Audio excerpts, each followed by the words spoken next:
Come on, is that not funny right there? All right, a little bit of Nate to get us started. Hey, welcome to Crosspoint. Asking the right questions is really important, and asking questions is important, but more importantly is asking the right question. And we're going to dig into that this weekend as we look at another story that Jesus made up. So, hey, welcome to Crosspoint. Good to have you with us this weekend. Yeah, man, it's a big weekend, holiday weekend, happy Memorial Day weekend, happy race weekend in Indianapolis. If you are here for the first time with us this weekend, man, a great weekend to join us. A lot of stuff happening here at Crosspoint. My name's Curt, by the way. It's good to meet you. Good to have you with us. And we got a lot of people tuning in online this weekend from across our city, state, and world. Let's make some noise for those joining us online. So glad to have you join us from the lake house, the beach, wherever you may be tuning in from. We are looking at these stories that Jesus made up. They're called parables, but he made these things up to illustrate a bit of his character and a lot of times to give us a bigger picture of what the kingdom of God is like. And today we're going to look at one of these parables that is probably one of Jesus' most famous stories. It's called the parable of the Good Samaritan. And if you don't recall the story, maybe you've never heard the story, you probably have heard pieces of this story or are at least familiar with the language because it's all about being a good neighbor. And so it's going to be a lot of fun. We're hopefully going to have some learnings along the way. Now, great American villain, Roddy Piper, anybody remember this guy? He said one time, just when they think they got the answers, I change the questions. And so, again, speaking of questions, here's a question we've all been asked at one point or another and probably answered the answer no to, and it's this question right here. Would you like to install this software update? And we're like, no, never. Please don't ask me ever again, right? You're like, maybe try later and you'll get lucky, all right? That's a question we've all had to wrestle with. Here's another question we probably ask every single morning. How many times can I hit the snooze button and still make it to work on time, all right? And so, questions are important, and there's a lot of questions in life that we have to wrestle through. As we unpack this story today that Jesus made up, we're going to look at how Jesus had this moment where he was talking to a group of individuals, but there was one individual in particular that asked him a question back. And this parable, in a sense, is kind of a reaction to this guy's question. And this guy didn't even realize it, but he was actually asking the wrong question. So let's pick up this story. We find it in Luke chapter 10. In fact, here's where it begins. It says, a lawyer, an expert in the law, stood up and put him to the test, put Jesus to the test, saying, Teacher, what shall I do to inherit eternal life? And so that's a pretty big question, right? And so this guy, understand, it's important to note he's a lawyer. He's well-read. He's well-studied. He probably knows his stuff. He asked this question, Teacher, what must I do to inherit eternal life? And here's the crazy thing about this question. He probably knows the answer to it. He would have studied the scriptures. And so what he's kind of doing right here is he's actually trying to get Jesus to affirm his current opinions. He's trying to, in a sense, get Jesus to kind of affirm the way his life is currently going. And so Jesus kind of picks up on this because he's a masterful teacher. He's a master at people. He's always the smartest guy in the room. And so he picks up the vibes on this guy, and he actually makes a decision not to go directly at him. And he actually, just like any good teacher would do, he actually comes back with a question. And so here's the question Jesus asks him back. He says, and Jesus said to him, what is written in the law? How do you read it? And the guy, the lawyer, the expert in law, he actually responds this way. He says, you shall love the Lord your God with all your heart, with all your soul, with all of your strength, and with all your mind, and your neighbor as yourself. Jesus is like, right answer. Legal expert, he gets it right. He actually gives the right answer. Love God with everything you have. Love your neighbor in the same way, the way you want to be loved. Boil it all down, push those two things together, and Jesus is like, yeah, that's it right there. You got it. All right, go do that right there. And so the lawyer right here is actually quoting two Old Testament verses. He's quoting a verse from Leviticus, and he is quoting a verse from Deuteronomy. And, I imagine he was the kind of kid that was in class that the rest of us got annoyed with. The kind of kid that always was able to go up and do the long division problem. And he's like, I am really the smartest kid in the room, and he knew it. And he probably was. I mean, he was kind of like the young Sheldon is my guess. And yet Jesus then pushes another, kind of phrase to him next. He says, well, you answered this correctly. He says, just go do that. Just do what you just said right there, and you'll live. And so he affirms him. He actually is like, dude, you got the answer right. Well done. But this guy isn't quite satisfied right there. And it probably reveals there's something deeper going on, kind of underneath the surface right here, because he doesn't let it rest. And so we go on one more verse, and here's what it says next. It says, but wishing to justify himself. So it's almost like he's wanting Jesus to kind of give him some props for what he's actually doing instead of what he's saying. He said to Jesus, and who exactly is my neighbor? Right? So if you've heard this parable before, you've probably wrestled with that question. It's a good question. Whom? All right, interesting question. Whom is my neighbor? And this guy knew the intellectual answer, but, he knew like how to do the eternal life thing, at least on paper. But this question that he's asking is actually eating at him at a deeper level. Who's my neighbor? And who exactly, qualifies as my neighbor? Now, that's a question we all probably should answer. We should probably wrestle through this a bit. And it's a bit confusing, right? Because if you live in like an apartment complex, you're like, is my neighbor to the right? Is my neighbor to the left? Is my neighbor the person above me? Is it the person below me? Like, do I have to be good neighbors to people 2 floors up? Like, do I have to keep my music down? Is that what it means to be a good neighbor? If you live in a neighborhood, you might be thinking, okay, is my neighbor literally my next door neighbor? What about the person 2 doors down across the street? Or what about that really weird guy down the street that's got the sign that are super right or super left? Like, are they really my neighbor?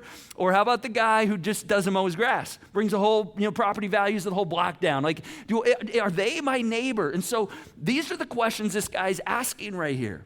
He's trying to qualify who his neighbor is. He's trying to put them in buckets. He's trying to figure out, okay, does this person qualify as my neighbor? And, this person doesn't. And again, Jesus picks up on this right here because he's a master of people. And so he tells a story that he totally makes up, but he wants to illustrate a bit about who he is, but also what the kingdom of God is like.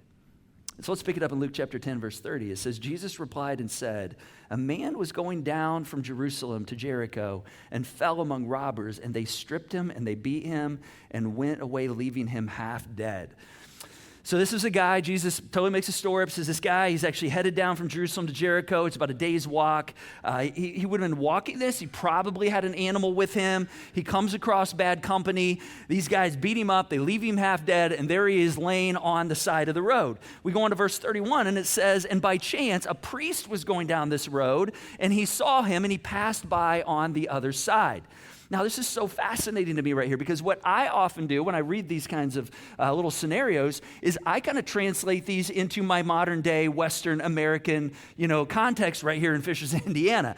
And so when I read this story, I imagine a guy walking down a highway. I picture 4 to 8 lanes of traffic, kind of like 69 and 465, and he's probably looking at this going, man, there's a guy on the other side of the road. I mean, man, it's going to take a lot of work to get over to him, and so I'm just going to keep moving. But see, that's not exactly what's going on right here in the first century. In fact, the priest actually would have been going from Jerusalem to Jericho probably for a vacation, because that's why you would go to Jericho. He's probably had a little time off in front of him. And it's also important to note the size of the roads back in the day. All right, so these weren't 8-lane highways back in this day. These weren't even 2-lane highways like we have all across our region right here. This was more like a small little trail through the wilderness. Perhaps one person could walk on this trail, maybe with an animal. And so for a priest to come by and actually see a person and then to cross to the other side of the road, it would have been like this. This is what the cross would have looked like. All right, now I'm on the other side of the road. I mean, that's the extent of the path right here. All right, and so can you imagine what's going on right here? All of a sudden you see this religious leader coming at you, and you're broken, you're beaten on the side of the road. And the guy's like, great, a priest. I mean, here's somebody that can help me. And the priest, as he approaches, he's like, whoa, that doesn't look good right there. And he actually crosses over to the other side of the road and just veers out and keeps walking by. All right, and I mean, that's like messed up, right? You're like, I thought this guy was coming to help me. Then the story goes on. It says, likewise, a Levite also, when he came to the place and saw him, he passed by on the other side. So a Levite is another person who's really, supposed to kind of be down religiously, and he comes walking up the road, and he sees this dude, and he's like, oh man, that doesn't look good right there. And again, he keeps moving. And then Jesus goes on, he says, but a Samaritan was on a journey, and he came up to him. And understanding, a Samaritan would be an outsider. A Samaritan would be not someone who's included in the religious circle, not someone included in the religious law of the day. And when he saw him, he felt compassion. Remember that word right there, compassion. We're going to come back to that. And he came to him and he bandaged up his wounds, pouring oil, his own wine on them. And he put him on his own animal and brought him to an inn and took care of him. The next day, he took out 2 denarii and he gave the innkeeper these 2 coins. He said, hey, take care of him. Whatever more you spend on him, I will return and I will repay you when I come back through. And so let's stop right here for a second. So the Samaritan is walking down the same road. These 2 Jewish guys are walking down, these 2 religious guys, and they just passed right by the guy. The Samaritan comes through. He sees him. And by the way, again, he's an outsider. He's the unexpected person in this story. And he's like, I can't just leave this dude laying right here. And so what does he do? He uses his own oil, he uses his own wine to bandage and kind of nurse his wounds, and then he puts him on his own animal. He walks alongside and he takes him to an inn. And not only that, this dude's on a trip as well. I mean, it doesn't say that, but the way he leaves him at the inn, he says, hey, I'm going to give you 2 denarii to take care of his needs, and if it costs more than that, when I come back through. So he's obviously going somewhere, and then he's going to be coming back through. He says, when I come back through, I'll pay you the rest, but take care of this guy. And so again, when we hear this story, and perhaps you've heard this story before, the natural meaning that's easy to find is, hey, you should help people, right? You see somebody that is in need, you should help them. I mean, it's kind of like Jake at State Farm, right? You're like, hey, like a good neighbor, like just be there, right? Like just kind of stand in. If somebody's hurting, help them. That's kind of the Good Samaritan thing to do. And so most of us, again, if we've heard this story before, these are the dots we connect. Which I want to say, absolutely. I mean, if you come across somebody that's hurting and they're in pain on the side of the road, I think Jesus is really honored when we stop and say, hey, what can I do to help you? But see, if the point of the story is just to be nice to everybody, right? If that's the point, which sometimes we just stop right here and we say, well, that's the point of the story. If that's the point of the story, then the victim in this story right here, the victim of the crime, the person that's stuck on the side of the road, when Jesus tells this story, he would have made that person the Samaritan. He would have made that person the outsider. I mean, he would have made the heroes in this story, the 2 Jewish guys, the Jewish, priests, the Jewish Levite. He would have made them the guys that were actually, crossing the road. They're the ones going across cultural boundaries, trying to help someone in need. All right, that would be the story. But see, if we leave this parable with this idea that this is just about being nice to everybody, we actually miss the bigger picture of what's going on right here. And so if you leave this story just asking the question that the lawyer asked, okay, well, who's my neighbor? All right, then we're asking the wrong question. Which leads us to, okay, what is the question that we should be asking? So, we got this whole interaction that just happened. We got this guy that starts asking a question with Jesus. Jesus responds. The guy's kind of like, okay, cool. And then Jesus launches into this whole story about a guy who was on the side of the road and 2 guys walk by and they're the religious figures and another guy, the unexpected individual. He actually, is the one that stops to help him. And finally, we're starting to get to kind of the answer right here. And it starts in Luke chapter 10, verse 36. And this is where Jesus kind of finishes the story right here. He asks this question. He says, which of these 3 do you think proved to be his neighbor to the man who fell among the robbers? And the expert in the law said, well, the one who showed him mercy. And Jesus said to him, you go and do likewise. Go and do likewise. Now, this seems like a pretty easy interaction right here, right? You're like, okay, that makes sense. I like that. But what's really important to understand right here is Jesus is so prescriptive right here. And this is kind of unique because he tells the guy exactly what he's supposed to do. He's like, you just go and do likewise. And nearly all of the other parables Jesus tells, he kind of leaves us in a place where we're supposed to ponder. Like parables are actually to cause us to question and say, okay, what's going on? Where am I in the parable? Where's God in the parable? What's my role? What's God saying to me right here? So the goal is to usually cause us to ponder a bit, to wonder. But for whatever reason, in this parable, Jesus is super prescriptive. He's like, hey, go and do likewise. I think the expert of the law was like, okay, exactly what am I supposed to go and do? And he says, well, I just told you in verse 36 right here. He said, I want you to go and be a good neighbor. And this leads us to 3 really important how questions in terms of digging into what I think Jesus is really getting at in this parable right here. All right, it's not just like, hey, be nice to people. He's actually trying to show us something way deeper. And so here's the first question. I think the first how question we have to wrestle with is, how could this be? How could this be? I mean, could it really be that someone who's totally excluded from the religious circles, totally outside, an outsider? I mean, could it be that person's going to be included? I mean, for us even today, we're a bit like, okay, is that really what Jesus is lifting up right here? Listen, that would be a bit, I don't know the right word, baffling today. That would have been shocking back in the first century. I mean, is it really an outsider that Jesus is celebrating right here? I mean, is it the outsider that Jesus is actually giving the reward to right here? How could this be? And so that's part of the pondering we have to do right here. The second how question that I think we have to wrestle with is, how could the priest and the Levite actually do what they did? I mean, how could they be like so cold-hearted right here? How could they like have so little compassion right here? I mean, they were the ones that knew God. They were the ones that actually knew his heart, and yet they walk right on by. And I think Jesus is perhaps, wanting us to go, whoa, okay, who am I in this story? I mean, am I a bit like the priest? Am I a bit like the Levite? And I think it's interesting to kind of note right here that Jesus is primarily talking to Jewish listeners right here.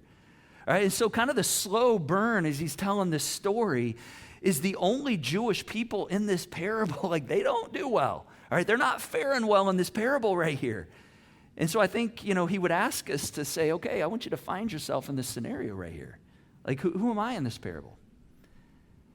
And I know we all want to be the Samaritan, right? We're like, I'd be the Samaritan. I know I'd be the one that'd step in, right? I mean, we all do. We all want to believe that when we come across someone who's in dire need, we're going to be the ones to put everything aside. We're going to be the ones to step in and take care of whatever's needed right there. But you have to ask yourself, but would I be? Like, would I be? I've had to ask that question. I put myself in that scenario a number of times. Would I really do that? Do I do that? And honestly, I think on my best days I do. I think for most of us, it's like on our good days, all right? Maybe on our best days we would pause and do that. But let's be honest, we all have a little priest in us, right? We all have a little bit of like, I might just like choose to wander around and not get involved. And so the priest, what does he do? He actually veers. I mean, it's just a little path, but he veers out. I mean, he kind of does a big fade around this moment. And I'm sure that he looked at, I'm sure it was dangerous, between Jerusalem and Jericho. I mean, people knew this was a road that wealthy people traveled. And so I'm sure that, he's a bit like, oh my gosh, is this a trap? I'm sure there was some sense of he's like, I just don't want to get involved. I mean, we've never done that, right? We see something like, man, I don't want to get involved in that. Most of us never, reply that way.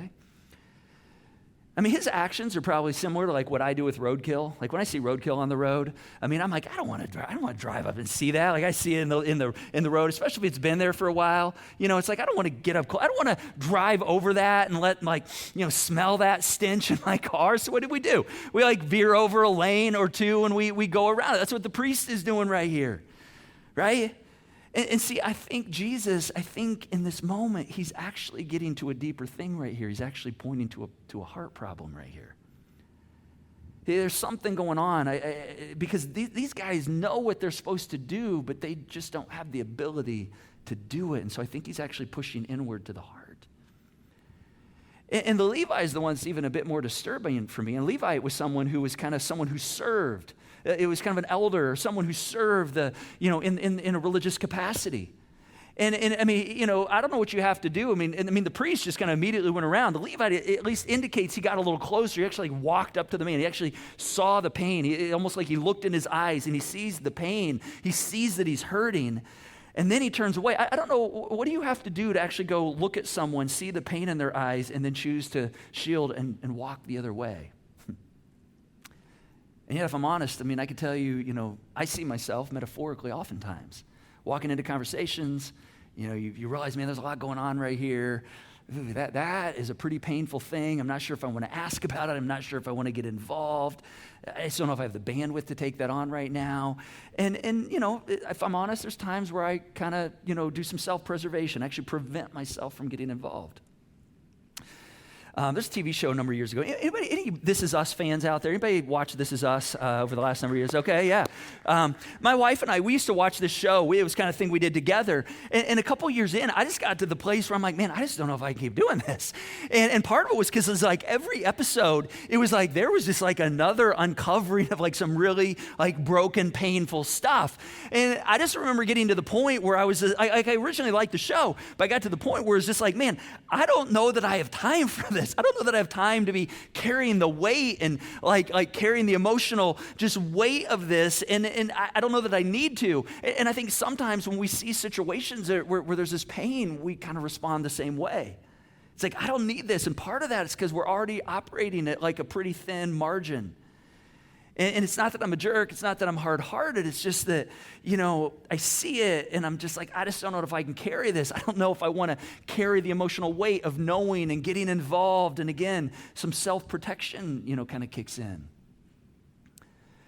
See, I think the kind of love that Jesus is showing us right here is that this is a love right here that we see in the Samaritan that not only goes, deeply sacrificial, but it's like ongoing.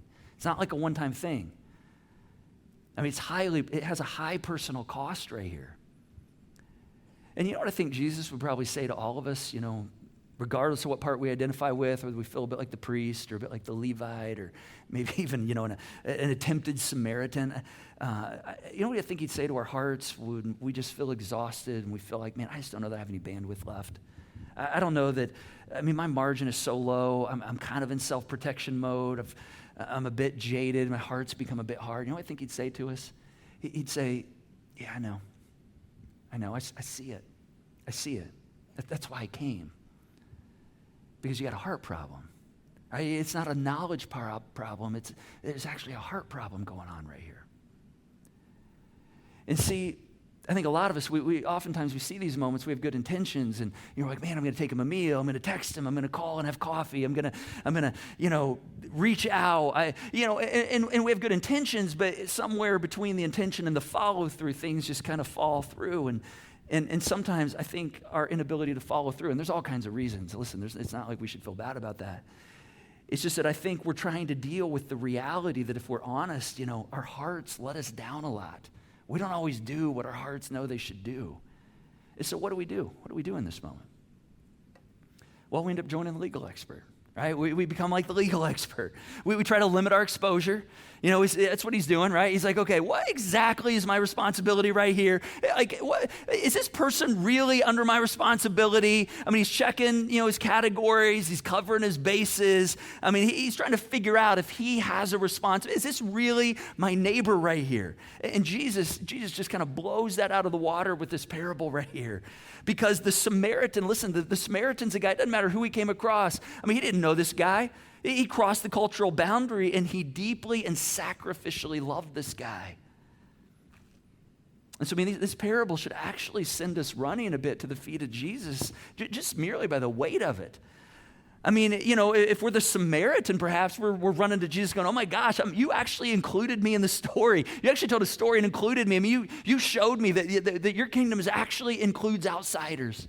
Like I actually get included. And of course, if you're a part of the Jewish side of this, the priest, the Levite, these guys, they know the law, but they also know that they're struggling to do the law, to do the loving with all their mind, all their soul, all their strength, and loving their neighbor as themselves. And see, there's only one person who actually can look at that Old Testament law, those phrases of love the Lord your God with all your heart, with all your mind, with all your soul, with all your strength, and love your neighbor yourself, and actually look at it in the face and actually fulfill it to a T, actually dot every I and cross every T. In fact, Jesus actually talks about that one time. Matthew tells us in Matthew chapter 5 that he said, do not think that I've come to abolish the law or the prophets. I've not come to abolish these things. I've actually come to fulfill them. So Jesus actually comes to fulfill the law in a way that none of these guys actually could, in ways that you and I can't fulfill it. He did it perfectly. He did it sinlessly. And he gets to do whatever he wants with the reward, which could be to include outsiders. Could it be? If he wants to, that's what he can do. He can include outsiders, which could include doing some heart work, which tends to be where he does his best work. So I think the really, really good news of this story is Jesus actually is the really good neighbor. Jesus is the neighbor. In fact, Paul talks about it in Romans chapter 3. He says, but now apart from the law of righteousness, the righteousness of God has been made known, to which the law and the prophets testify. The righteousness is given through faith in Jesus Christ to all who believe. There's no difference between Jew and Gentile, for all have sinned and all fall short of the glory of God, and all are justified freely by his grace through the redemption that came by Christ Jesus. See, Jesus came and he fulfilled the law. He earned the reward, and he offers it to you and I. He offers it for free. I mean, because that's what good neighbors do. The good neighbor, he actually treats someone else the same way he would want to be treated. Jesus has everything to give. And you know what he's doing? He's offering all of it to you and I at free cost. I mean, it's crazy. The lawyer, on the other hand, he's trying to come and justify himself. He's trying to say, okay, exactly which one is my neighbor? Do I have to love this one? Do I have to take responsibility for this one? He's trying to categorize and label. And Jesus is like, you don't have to do that. You don't have to do that. All you have to do is say, listen, I don't know how to do this on my own. I can't do it on my own. I actually need some of that, please. So how do you actually get that? That thing that he's longing for, the expert in the law. Well, that kind of brings us back to our last how question. It actually takes us full circle to the question that this legal expert actually asked to start this story. How do we actually get it? And the answer is that you get it by getting a new heart. And you get the heart of a neighbor given to you. In fact, God spoke some words through a prophet in the Old Testament by the name of Ezekiel. And Ezekiel was kind of like sharing about what God was going to come and do one day and how God had something he was going to pass out. In fact, here's what Ezekiel tells us, right? He says, I will give you a new heart. I'll put a new spirit within you. I will remove the heart of stone from your body and give you a heart of flesh. No more hearts that can't handle the pain. No more hearts that pass by on the other side. I mean, no more hearts that, have the inability to do what we know that God wants to do, what we want to do. No more hearts that say, hey, I want to be the good neighbor, but somewhere between, wanting it and doing it, things just fall through. He says, no, I want to give you the heart of God. And listen, I want you to take advantage of that deal. I think that's one of the best deals right here. That's an amazing deal. I don't know that you're ever going to get a deal better than that. That God says, I want to remove your heart of stone. I actually want to replace that with a heart of flesh. And you don't have to do it for yourself. I've actually done it for you. Oh my gosh, that's like a sweet deal right there. That is a sweet deal, but it comes with one warning. And here's the warning. And here's kind of the harder part of this conversation. And this is something we have to understand, I think, perhaps more than ever, as a people, as a nation. And that's this, that the warning that we have to understand is that a heart of God is actually a heart that breaks. See, God has a heart that broke for you and it broke for me. And so when we say yes to that, when we say, God, I want that kind of heart, what we actually get is a heart that breaks. A heart that breaks and has, here's the word we saw earlier in the story, compassion. Because a heart that breaks is a heart of compassion. And see, God has a heart that broke for our condition, for our loneliness, for our hard-heartedness, for our, feeling exhausted and beyond hope and feeling afraid and feeling like there's no help out there. And God did for us, what we couldn't do for ourselves. And he did it because his heart broke for us.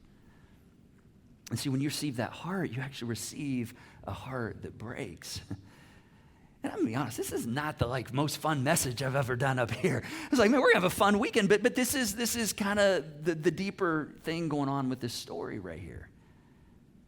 And see, I think that's how God actually deals with our world, with a heart that breaks. I remember months ago, we had discovered that some friends of our family that I didn't know real well, but we were connected to us through our kids, it had some devastating things happen. And I'm not going to really get into the story and share details because it's not my story. But as we began to hear some of these details, man, I'm telling you, my heart just broke for this family. I mean, just broke for this family. And I couldn't help but put myself in their shoes and in the shoes of the parents and in the shoes of their kids and just, all the people the things that were going on, like just the residual of how this was actually just going to continue to create pain. And as I was thinking about this and just spending some time reflecting on it and, talking to God about this and saying, okay, God, I don't know what you're doing right here. I don't know what you can do. I know you can bring something good out of kind of the mess right here. I don't know what my role is. I don't know what you want me to do in this. And it was easy to begin to turn to anger and just be like, man, I can't believe that this happened. I can't believe, so-and-so did this. I can't believe, it was easy to start pointing the finger. It was easy to start with morality and be like, oh man, if we would have done the right thing. It was easy to start in a lot of places, and all those things weren't necessarily, it's not like those were wrong or they weren't good or logical. It's just the plans of God to help and to hope and to heal, they don't come from those places. They actually come from a heart that's broken up from a heartbreak. Because it's compassion. Again, this is what we see in this story. We see this Good Samaritan. It says that he felt compassion. And compassion comes out of heartbreak. It didn't come out of pride. It doesn't come out of morality. It comes out of heartbreak. I think that's what Jesus felt for us. I mean, he felt heartbreak for us. He saw that we couldn't do some of this for ourselves. And as much as we wanted to, we were still going to have moments where it just didn't happen. And like a good neighbor, he shares with us what he has. And part of that is a heart that breaks. You know, fast forward a few months, a few weeks ago, things were kind of coming to a head for this family, and they're going to be going through a really difficult season. And so I just reached out to one of the individuals and just said, hey, I didn't even really know their story fully, what was going on. I'm like, hey, I'm a pastor. I don't know if, you'd want to connect or meet on what kind of spiritual support you have. You may have all that. It's totally cool if you do, but if you want to grab coffee tomorrow, just let me know. And I felt really, after I hit send, it was one of those moments where I may be crossing out of my lane right here. And within 2 minutes, I got a response back. It was like, oh my gosh, thank you for reaching out. I'm so, I would love to do that tomorrow. And so the next day, I sat for 2 hours across, from a guy and looked pain in the face and looked at heartbreak in the face and listened to heartbreak in a voice and just all the residual and the brokenness, that was going to, be experienced. And it broke my heart in that moment. And yet, I'm so glad I had that conversation. And I'm telling you this story not so you can be like, hey, look what Curt did. That is not the point of this story. I'm telling you this because I approached that and I'm like, man, I don't know if I have the bandwidth for this. Man, there's some weighty stuff. There's some difficult stuff. I don't even know them that well. My kids are connected to this family, but I'm not even sure it's my responsibility. I'm not even their pastor. I am a pastor. I'm not their pastor. They have a church. But I'm telling you this because in me, there was something about stopping and actually feeling pain long enough to feel the heartbreak long enough. And sometimes it's hard to stop and allow yourself to do that.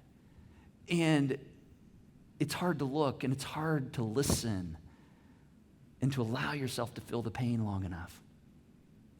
And to go, okay, God, I'm in for whatever part you want me to play in this, and I want to be a person that does that. And I want this to be a community that is that kind of people, that does that for people. And see, to be that, the thing we have to do is we have to take this heart that Jesus offers us, and then we have to be brave enough to actually let it break. And I think that's the thing that Jesus wants us to see in this story, because that's the thing our world needs. A people who are willing to have compassion for people that are hurting, that are willing to say, you know what, man, it's going to cost me something. I'm not sure if this is my lane, not sure if this is my bucket, but hey, I see something right here, and I think that I need to love sacrificially and love ongoing. And man, I'll tell you what, this weekend, it's a holiday weekend. You have opportunities to be out neighboring this week. I think that's the deeper sense of what it means to be a neighbor. In fact, I want to pray for us toward that end. Let's go ahead and stand, and let's just see what God puts on our heart as we think about this. God, I want to be brave enough to endure the heartbreak that's necessary for your kingdom to come in this world. We as a people, God, help us to be brave enough to endure the heartbreak this week that's necessary to allow your kingdom to continue to come into this world. We want your kingdom to come to our nation, to our city, to our community. And so I just pray that you take the fullness of our heart, let it break this week, God. We're going to trust you. We're going to trust that you can actually bring goodness out of the heartbreak, that when it seems like things just seem like a mess, things have just kind of been destroyed, when life seems like it's in the ashes, God, we just pray that you would do the work that you do best right there, just like you did as a good neighbor to us.